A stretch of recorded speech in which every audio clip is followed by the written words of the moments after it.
তেলি টেঙা দি মাছৰ জোলটো হয়তো খাইছে আপোনালোকে বা মচুৰ দালিৰ বৰ বা যিকোনো দালিৰ বৰ তেতেলী টেঙা দি বনাই খাইছে কিন্তু কেতিয়াবা মুৰ্গীৰ মাংস বনাই খাইছেনে আজি মই বনাইছোঁ তাকে ভাবিলোঁ অলপমান ৰেচিপিটো শ্বেয়াৰ কৰোঁ আধা কেজিমান মুৰ্গীৰ মাংস লৈছোঁ তাতে প্ৰথমতে মাংসখিনি ধুনীয়াকৈ ধুই নিমখ হালধি অকণমান আদা নহৰুৰ পেষ্ট আৰু মিঠাতেল তাৰপিছত ঘৰতে বনোৱা একেবাৰে দৈ গোটা দৈ 1.5 চামুচ দি মেৰিনেট কৰি কিনে ফ্ৰিজত ভৰাই থৈ দিম কমেও আধা ঘণ্টামানৰ কাৰণে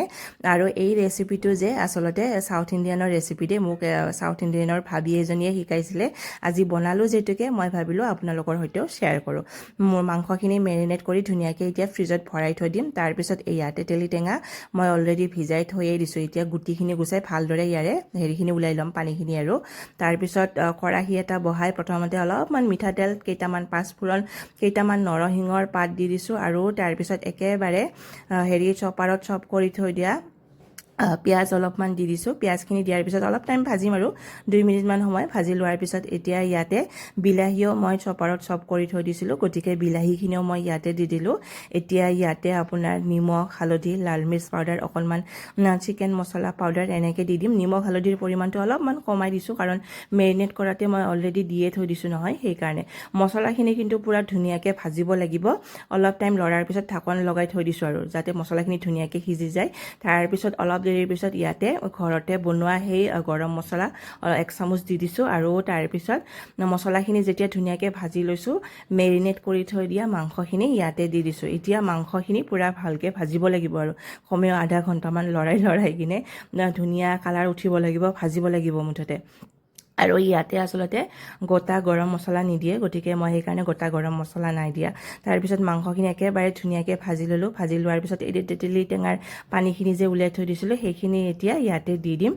তেতেলী টেঙাৰ পানীখিনি দিয়াৰ পিছত 2 মিনিটমান সময় আৰু মানে ভাজিলোঁ তাৰপিছত আমাক যিমানখিনি গ্ৰেভি লাগে আৰু সেই হিচাপত মই অলপমান গৰম পানী দি দিলোঁ আৰু একেবাৰে শেষত এয়া অলপমান গুড় দি দিছোঁ মানে টেঙা মিঠা তাৰপিছত জ্বলা নক'ব আৰু তামাম লাগে মাংসখন এনেকৈ খাই কিনে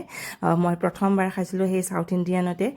ইণ্ডিয়ানৰ ভাবি এজনীয়ে মোক বনাই খুৱাইছিলে ভাবিছোঁ ময়ো মানে ভাবিলোঁ আজি ময়ো বনাওঁ এনেকৈ আৰু আপোনালোকৰ সৈতে ৰেচিপিটো শ্বেয়াৰ কৰোঁ যদি আপোনালোকে নাই খোৱা তেতিয়াহ'লে এবাৰ বনাই খাই চাব তামাম লাগে আৰু এয়া আমাৰ একেবাৰে মাংস ৰেডি আৰু মুঠতে আৰু তাৰপিছত এয়া দুপৰীয়াৰ ভাত সাজ লৈ ল'লোঁ লগতে অলপমান তিয়ঁহ লৈ লৈছোঁ আৰু হাজবেণ্ডে কৈ আছিলে যে কেনেকুৱা সোৱাদ হৈছে বোলে মাংসখন তামাম লাগিছে আমি সদায় সেই আলু দিয়ে বনাই কিনে খাই থাকোঁ হাজবেণ্ডে কৈছে সঁচাকৈ আমি বেলেগ একো ট্ৰায়ে নকৰোঁ সদায় সেই আলু দিয়ে বনাওঁ বোলে ইমান ধুনীয়া হৈছে ন সঁচাকৈ তামাম লাগিছে খাই কিনে জ্বলা মিঠা টেঙা মুঠতে তামাম যদি আপোনালোকে নাই খোৱা এনেকৈ এবাৰ বনাই খাই চাব আৰু মোক কমেণ্ট কৰি কিনে নিশ্চয় জনাব বাৰু আজিৰ ভিডিঅ'টো ইমানখিনিয়ে আছিলে লগ পাম পুনৰ এটা নতুন ভিডিঅ'ত যদি ভিডিঅ'টো চাই ভাল পাইছে তেতিয়াহ'লে এটা লাইক কৰিব পাৰিলে পেজটো ফ'ল' কৰিব আৰু